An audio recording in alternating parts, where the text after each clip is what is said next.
Shear by Chilord, Chapter 10. Andromeda and Bellatrix Black were standing in the changing room of one of the smaller stores Andromeda was familiar with, a pile of clothing to the side. So far, Andromeda was attempting to ease her sister into things, to show her some of the muggle world without burying her too deep in all it offered. It was thus far met with mixed result. Andromeda sighed at the blush that decorated Bellatrix's face, while her sister stared at the items she offered. What manner of brassiere and panties? Andromeda stated blandly as she watched Bellatrix. They're undergarments for wearing under your clothes. Truly, Bellatrix asked, staring back at Andromeda in surprise, then carefully, almost gingerly, picking them up. But how? Sighing, Andromeda showed her sister how to unclasp and then clasp the bra, then explained the panties. There, now, after you've got them on,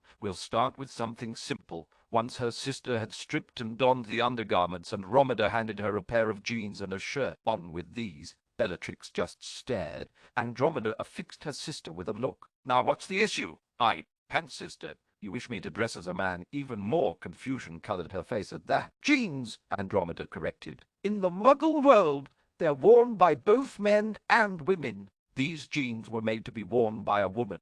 If you are sure, Bellatrix slowly agreed as she worked to pull the garments onto her body. Andromeda shook her head. Her sister was almost painfully reminding her of the way she herself had been, so she would start simply and then ease her sister into muggle society and culture. Though she had to admit, the idea of dressing herself up to match was amusing. The look on the boys' faces alone, she almost giggled at the thought. When Bellatrix appeared again a few minutes later, Andromeda looked over her sister, then nodded thoughtfully. Well, it's a start. Slowly Bellatrix began to turn about, marveling at the way the clothes fit her body. These are truly muggle fashion. Casual clothes, yes, Andromeda agreed, tapping her lower lip in consideration. I suppose you might find an affinity for them, considering your predilections, sister. Bellatrix crossed her arms about her chest, just below where the V-shaped neck of her shirt ended. Your taste for violence and destruction, Andromeda said flatly.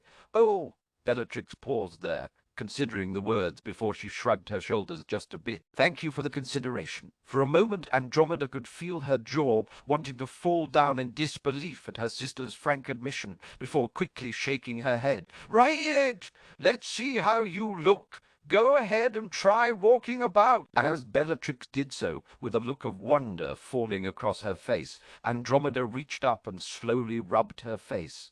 This was obviously going to be a long day. Albus Dumbledore slowly looked about the room of clutter, dust, and miscellaneous items with a look of delighted fascination. Remarkable. Simply remarkable. However did you find this room? I asked a house elf. Harry responded honestly with a shrug as he moved towards where he remembered the diadem being the last time he'd encountered it. Ah, remarkable indeed, Dumbledore agreed as he looked about the room with a curious eye.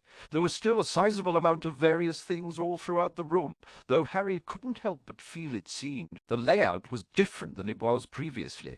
It was as if then he froze as looked at a pocket-sized portrait as a realization hit him. The war had ended families left and right. It had been one of, if not the most brutal war to hit Wizarding Britain in over 1,000 years. Prior to it, most of the wars had been mirrors of the wars in the Muggle War. Wars fought between actual soldiers. There had not been a systematic purge since the arrival of the Romans to the Isles, back when the Druids had tried to force them back out. Voldemort, though, he didn't target soldiers. He was a terror because he targeted entire families. When a student died and there was no family left to claim their things, that made this room even creepier. Is something the matter, Mr. Potter?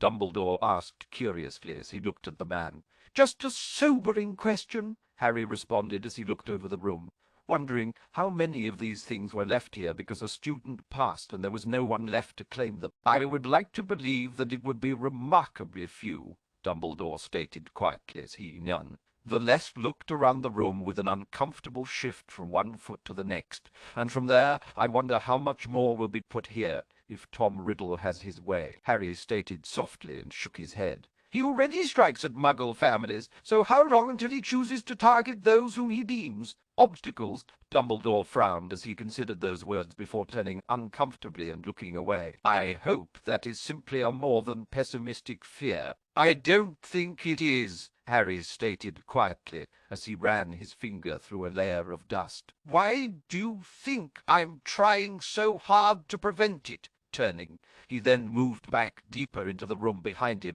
and he could hear Dumbledore following. Your diligence is commendable, though I still find myself wholly uncomfortable with your methods and philosophy, which is why you're not being asked to take part in them. Harry agreed with a slight nod of his head as he looked from one side to the next, searching out for the diadem. And you're certain that the relic has been corrupted by Tom? Dumbledore asked again as he frowned. Not merely hidden here to begin with. Yes, Harry agreed with a nod of his head as he moved through the debris. Ask the Grey Lady if you don't believe me. She's the one who stole it from her mother to begin with. The Grey Lady, Dumbledore repeated, staring at Harry. She is Helena Ravenclaw, Rowena's daughter, Harry stated softly and looked off into the distance. A tragic tale, one that is not mine to tell. There had long been rumors of her origins, but she rebuffed all whom attempted to pry the truth from her. Dumbledore stated as he studied Harry intently, all until Tom Riddle. It was a cryptic response as Harry stated it, and he could feel the way Dumbledore blanched. Then how did he return? Ah, the interview, Dumbledore stated sourly as he slowly shook his head. That does coincide with when we had begun our yearly lack of consistency in our defense instructors. He is certainly creative when he comes to his plots, Harry agreed neutrally, though I wonder at his choice of targets and why he simply didn't target you, since the curse is apparently so successful. Tom has always felt a degree of caution, and likely even fear of me, Dumbledore admitted quietly as he looked off into the distance. Once I defeated Gellert. Grindelwald! It became more pronounced. It is likely he simply did not believe it would affect me as he intended. He paused before he looked back at Harry with narrowed eyes. But you already knew that, didn't you, Mr. Potter? I thought the statement that you were no longer the only one he feared made that obvious. Harry answered, without looking even the slightest bit sad about it. You are a most vexing individual, Mr. Potter. You are wilfully obscure about things in a way that I find quite disagreeable. Imagine that, Harry stated with a slightly amused drawl to his tone. And of course you'd never do something similar to someone. Dumbledore opened his mouth to respond before shutting it as he studied Harry far more carefully than he had previously. Do you hold some sort of personal grudge against me, Mr. Potter? Grudge? Harry asked, musing over the word before chuckling. No, not particularly. Do I believe that you have moments where you're quite misguided? Yes, and this leads you to being purposefully? No. The fact that I think being more direct would cause more problems than it would solve does. Your irritation at it is, I will admit, an amusing bonus, Harry stated before that he found what he'd been looking for. Ah, here we are. The unfortunately cursed Ravenclaw diadem. Wit beyond measure, Dumbledore stated with a kind of sad reverence. Must we? I would have preferred to not do it, honestly, Harry agreed with a sad nod of his head as he withdrew the blade sadly. What has been done to it I know of no way to undo. With a weary sigh, Dumbledore nodded his head, steeling his shoulders. If this proves to be something other than advertised, Mr. Potter, Harry agreed before, not pausing another moment, he brought the venom-imbued blade down upon the priceless artifact. Immediately there was an inarticulate scream of rage, fear, and pain filling the air as the blade cleaved through the shining metal, releasing an inky black muck dripping down the stand it was set upon, and releasing an ugly black smoke into the air. With it came a release of tainted magic, clinging to the air, that made Dumbledore shudder. Harry himself shook his head, and carefully examined the blade with a satisfied nod. I take it my point was proved to your satisfaction. Dumbledore could only nod. This, Voldemort quickly decided, was where he would begin. Not quite the most crowded part of London, but with enough of the muggles to draw the attention of the Department of Magical Law Enforcement, at least eventually. they were notoriously slow. It would be made even slower by the fact that there would be no obvious magic, at least at first. Once he was ready, he would call them forth, and they would be slaughtered by his nightmares. The thought brought a smile to his face, an almost childish glee tempered by a dark malevolence. A few quick gestures and a notice. Me, knocked charm-covered one end of the street and then other. A moment later, a muggle-repelling charm followed. No one would get in, no one would get out. It was one of the first tactics he had taught his knights. Throw the muggle-repelling charms on all potential entrances and exits, trapping them like the rats they were, allowing you to work at your leisure to end them. For a moment, he simply savored the anticipation hanging in the air, the sense of what was coming. Then he gestured, and suddenly series of cages appeared all around the street and on the roofs. Shortly thereafter, the cages dissolved, letting loose their inhabitants into the streets. Their presence was felt before they were even seen.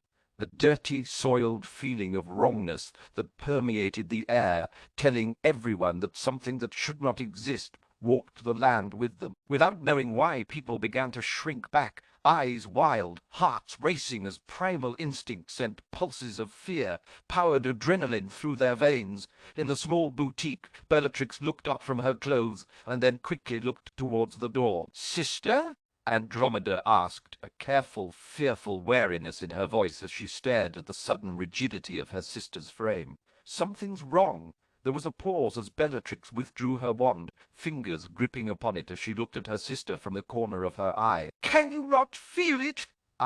Andromeda began, only to freeze when the miasma of wrongness permeated the air, wrapping itself about her with a whispering, wicked hunger. "What is that?" "I know not," Bellatrix stated before her eyes looked. Andromeda almost squeaked out, and with good reason. She had finally managed to coax her sister into a mini-skirt dress that clung about her sister's hips, with a pair of calfskin boots to go with. "I do not believe whatever is out there will give me the courtesy of granting me room to change," Bellatrix noted dryly, but something crashed through the door of boutique with a tortured scream. "I suppose not," Andromeda agreed, her face pale and terrified as she beheld something ripped from fevered nightmares. Bellatrix, however, was under no such restraints as her wand flicked out and hungry flames leapt from the tip of her wand to greedily splash upon the thing in front of them.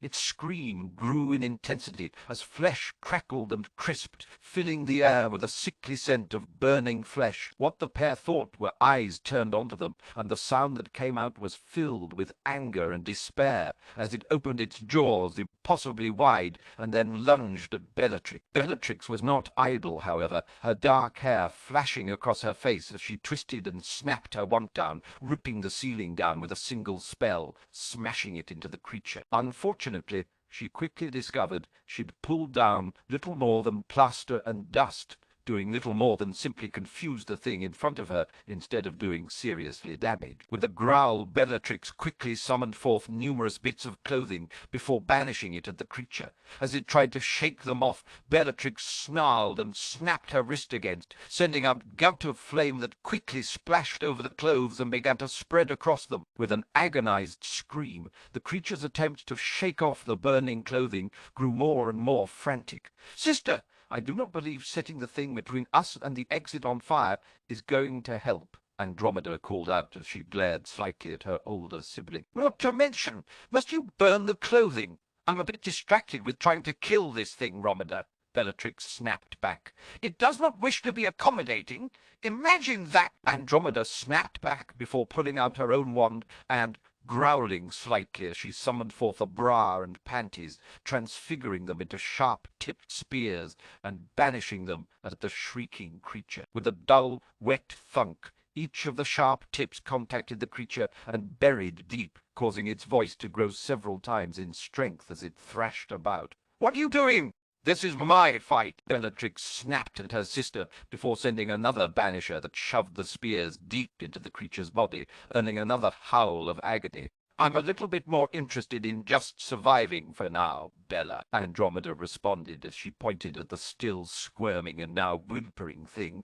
If you want to do something incurably mad, as fight this thing on your own, kindly do so when my life is not similarly in danger. Bellatrix looked sourly at her sister before turning towards the ruined doorway, only to find another creature waiting there, this one with a gigantic maw opened wide to reveal the caricature of a face, gaunt and deformed, surrounded by broken and jagged teeth. Just as the thing looked about to release another wail, Bellatrix banished the debris from the first creature's violent entrance at it. Jagged glass and wood flew at it, smashing into it with more of a random pattern than she would have liked. Now, how did she do it then? Bellatrix muttered while summoning the spears Andromeda had sent into the first creature, then banishing one at the creature shrieking in the door. The spear flew at the creature, though it was not tipped first, and ended up smashing the length of the half into the face. "Sister, how did you manage to have your spears fly true?" Bellatrix asked as she looked back at her sister. "How the bloody hell do you think a spear flies true?" Andromeda snapped as she let some of her fear bleed into anger as she flicked her wand at the remaining spear. "You have to aim the ruddy things, you goddamn bin!" The first flick had oriented the spear properly, and then, with her declaration, she banished it towards creature, who spit out the first spear from its open maw just in time to have the second spear smash deep into the head and bury itself deep, causing the creature to freeze and then collapse into death. "Aye!" Bellatrix stood there a moment, frozen in disbelief as she watched her sister take the second kill herself as well. Oh, for a moment she just stood there, gaping, trying to process what had just happened, before looking back at a still fuming Andromeda and whining a bit. "Again, sister. Yes, sister, bloody well again. Now shut your damned gob, and can we please get out of here?" Andromeda snapped as she stood up and almost stomped forward. "I am not an insane, bloodthirsty maniac. I do not like to fight, and I do not like being attacked by idiots and maniacs and monsters. I do not even like the utter rubbish that is pure-blood society. I came here to indulge you in your new fascination's preference for muggle culture and dress," continued standing up and stalking forward, dressed in a pair of bell-bottom jeans and a tight t-shirt herself. "Then I was going to shoo you off so I could have some time with my boyfriend. Except, of course, as soon as you got involved, everything had to go to bloody hell. We'd get attacked by some kind of obviously magical beast I've never even heard a hint of, and you're standing there complaining because I want to bloody well not give them a chance to kill me," Bellatrix answered, more than a little uncertainty in her voice. "Sister," Andromeda stated with an eerie calm. "Yes," Bellatrix repeated the word with a slight cringe. "We are leaving," Andromeda stated flatly. "Now, we are going to find my boyfriend, then we are going home, away from whatever mess this is." "Right," Bellatrix agreed warily. "Where are we going to find?" Suddenly, a massive explosion tore through the street outside the shop, shattering the remaining windows as a male voice could be heard, shouting, "Take that, you feckless blighters!" Andromeda paused a moment before sighing as a ghost of a smile crossed her lips. "That would be him now." "As you say," Bellatrix answered in a daze as she stared at her sister, who promptly walked past her, banishing the dead creature in the doorway and stepping out onto the street. Or, more precisely, what was left of the street, the entire length ruptured, as if exploding from below. Burnt and chunked bodies were tossed every which way.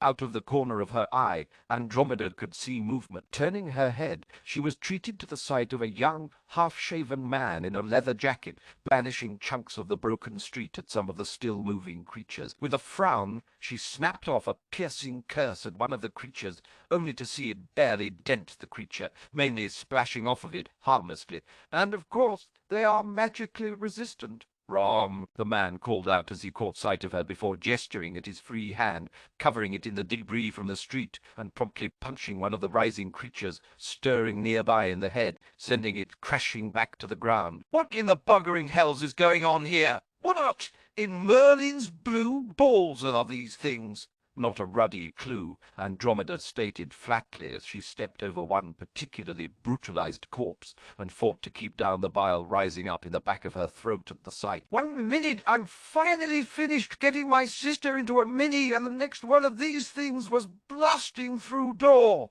I don't even know what happened to shop girls, and no dark black knowledge to tell us what these things are?" he asked with a wink as he then brought his debris-covered arm up, just in time to catch the mouth of a smaller creature that had taken his momentary distraction to attack. Bloody hell! As he was knocked back onto street, he immediately tried to blast a number of spells into the thing's torso, to very limited effect. "Ted! They're magic resistant! You have to actually hit them with something other than spells. Well, fine then." Ted put his wand up against the top of the armor on his arm and fired off the strongest banisher he could into one of the pieces, launching a chunk up through the soft tissue of its mouth and into its brain, causing it to suddenly go limp atop him. "Now get off, ya great lump!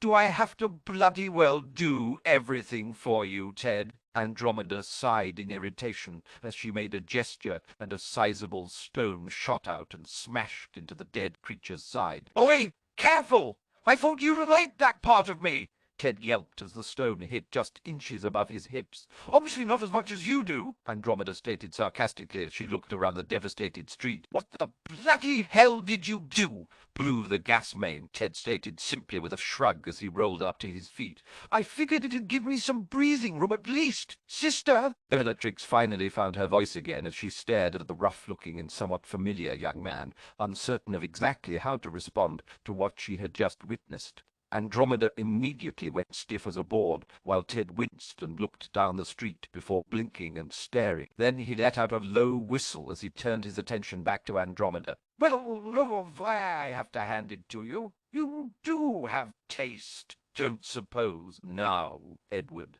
Andromeda hissed out and glared at him before looking back at Bellatrix. "What? Sister? Isn't I—" Bellatrix just stared at her sister.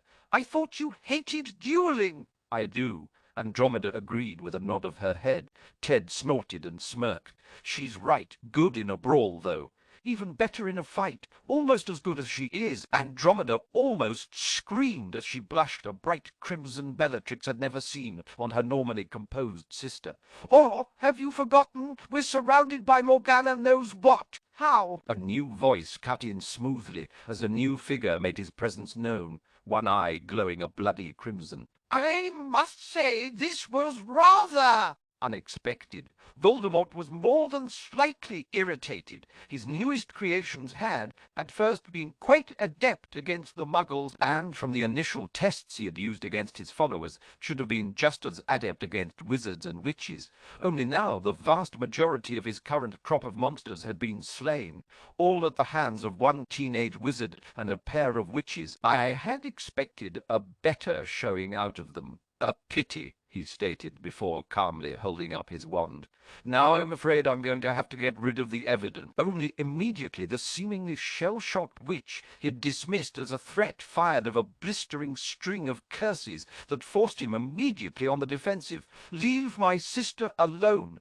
Bellatrix swore as she wove shrieking blurs of magic at the unknown man who was apparently behind the attack. Voldemort deflected them, dodging the few he couldn't, and the ground around him was quickly reduced to melting rubble as the curses struck. Acidic cutting curses, he had to admit, were a new one.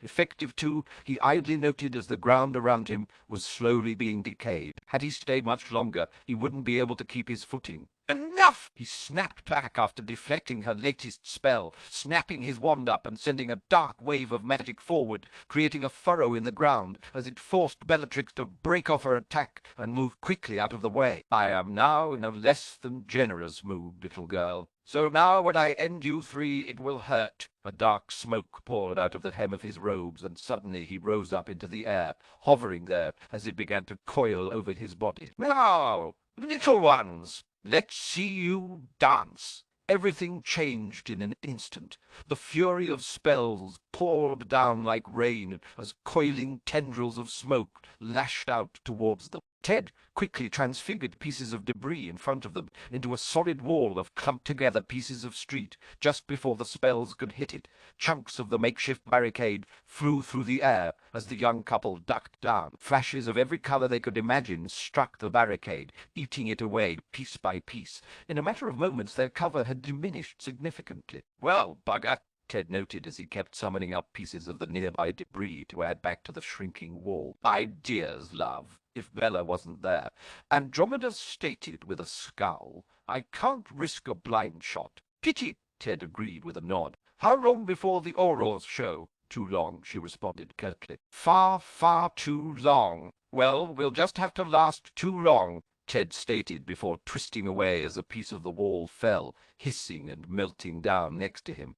"I hope Bellatrix found herself doing a reasonable impression of a dance as Voldemort rose up, hovering in the air, high enough up to easily switch the barrage of spellfire between the two targets without much change. His hand flicked about in a blur of sharp, precise movements, directing his wand from one to the other as if they were the same target. Eyes wide, Bellatrix couldn't help but wonder if this was the strength of Master of the Knights of Walpurgis. Where did which leave the storm chasers? All that bluster and bravado, Voldemort noted before a wisp of fire rose from the tip of his wand, then cracked it downwards a flick of his wrist as a stream of fiend fire, the tip shaped like a serpent's head, snapping inches from a scrambling Bellatrix. "Wherever has it gone?" He paused before his lips split into an ugly grin. "Oh, I know." A flick of his wrist sent the fire snapping out, wrapping over the wall of debris Ted and Andromeda, before another flick tore it in half as half. Melted pieces of red-hot earth flew towards Bellatrix. "You realized exactly what it was you faced. Can you feel it, Hum?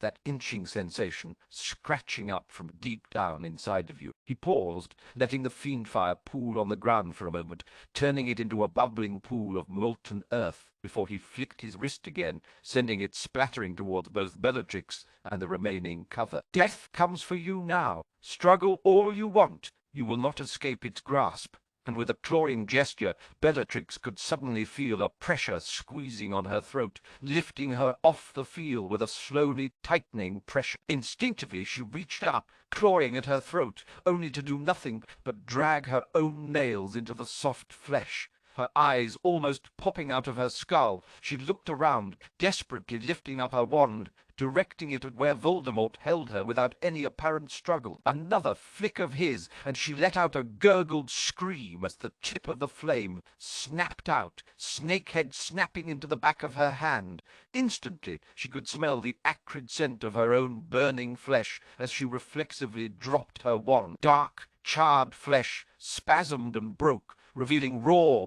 bleeding flesh beneath it. "No, no, no, none of that," he stated with a smirk as he calmly gestured with his clenching hand, which caused Bellatrix to be used to block a number of rocks banished at him quickly from Andromeda, his lips widening as he heard another gurgling scream leave Bellatrix's mouth. "I don't know how much more of this your dear sister here will be able to take until she simply breaks."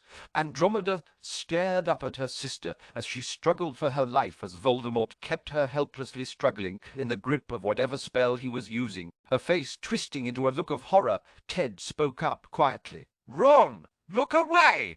I'm not going to just—" Andromeda started to protest angrily, taking a moment to glare at Ted, only to pause at the look on his face. "Turn away and close your eyes, love," he simply said as he looked at her meaningfully. "How quaint. He knows how it's about to end and wants to spare your sister the agony of watching you die," Voldemort stated as Andromeda took one last look at her sister and then did as her boyfriend instructed. Such a wonderful sensation, watching that look of despair.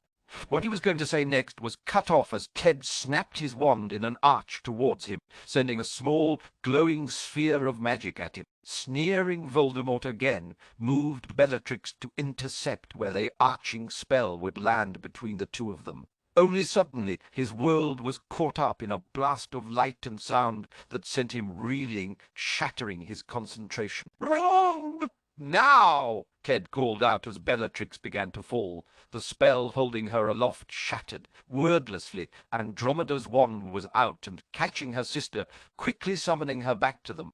Voldemort, falling himself, had no one to catch him. His scream quickly filled the air as he landed in the writhing embrace of his own unleashed fiend-fire spell. Immediately the flames died out, and slowly he stood up, eyes burning with hate as he snarled angrily. "Worthless little curs! I will strip the flesh from your bones. I will raise your corpses and send them to rip whatever you care for, whatever you love to pieces, as your worthless souls are bound to watch." Ted tossed out another one of the same spells he'd used earlier, only to have it snuffed out with a slashing motion from Voldemort. "Well, bugger, you think a trick will work twice," Voldemort snarled as dripping blobs, still red-hot material, rose up from the ground and then flew above their heads. Then it suddenly surged in size. "Now die!" And with no small amount of satisfaction, Voldemort watched as the molten earth dropped. They were not able to move out of the way.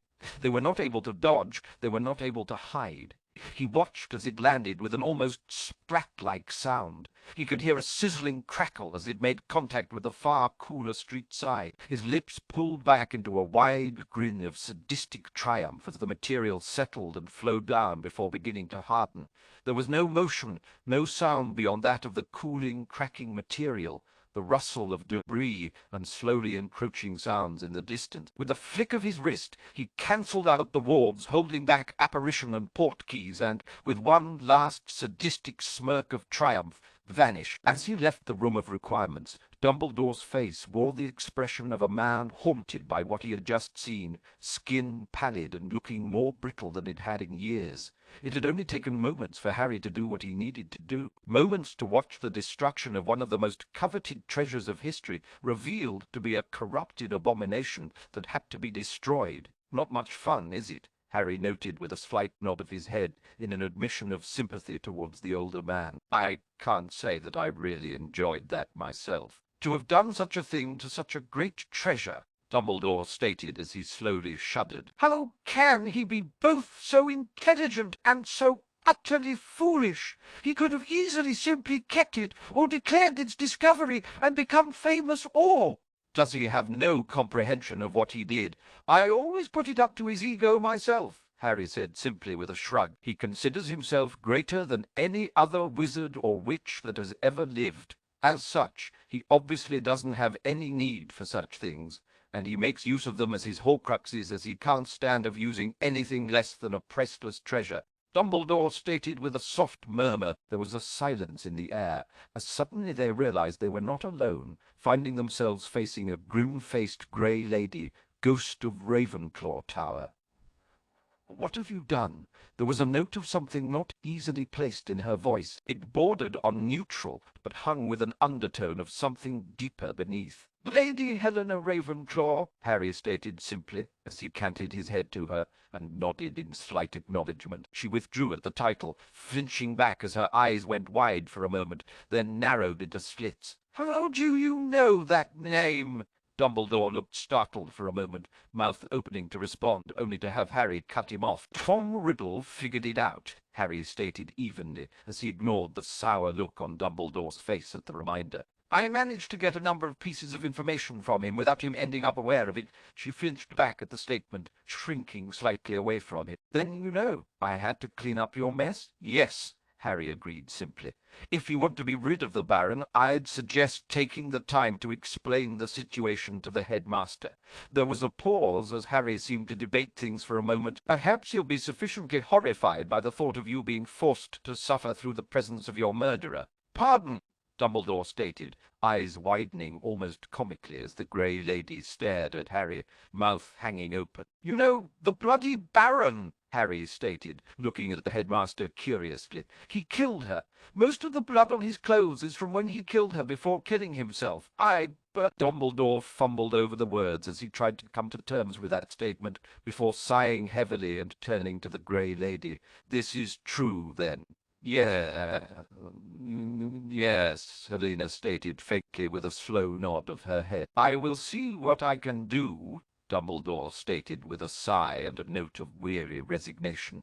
It does help to actually tell people about the problem, though, Harry noted casually before turning his attention back to Helena. I would imagine a number of things could have been avoided if you had stopped running away and ignoring your problems. That struck a nerve in the ghost as she glared angrily at Harry before turning and silently storming off as best a ghost could. And thus exemplifying my point, Harry noted with a sigh of relief and a shake of his head. I swear I'm not sure which of them I dislike more, her or what I know of Slytherin. I worry about how easily you can find new and previously unknown ways to disturb me, Mr. Potter, Dumbledore stated with a deep breath to calm himself back down. It is an entirely unpleasant experience for a man who thought he had long outgrown such things.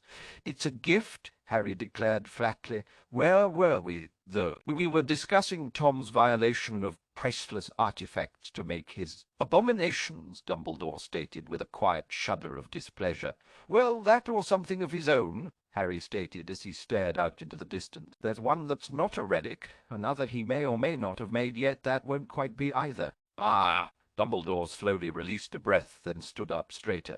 But again, this begs the question. How do you know all this, Mr. Potter? What makes you think my answer would be any different from before, Mr. Dumbledore? Harry asked back while arching a brow slightly before smiling at Dumbledore. Come now, what kind of man would I be to burden you with such things? You more than deserve to enjoy your golden years in peace. Have I done you some wrong, Mr. Potter? Dumbledore asked, his eyes studying the man, who merely smiled back at him. Because I find myself under the impression that you seem to be holding a grudge towards me.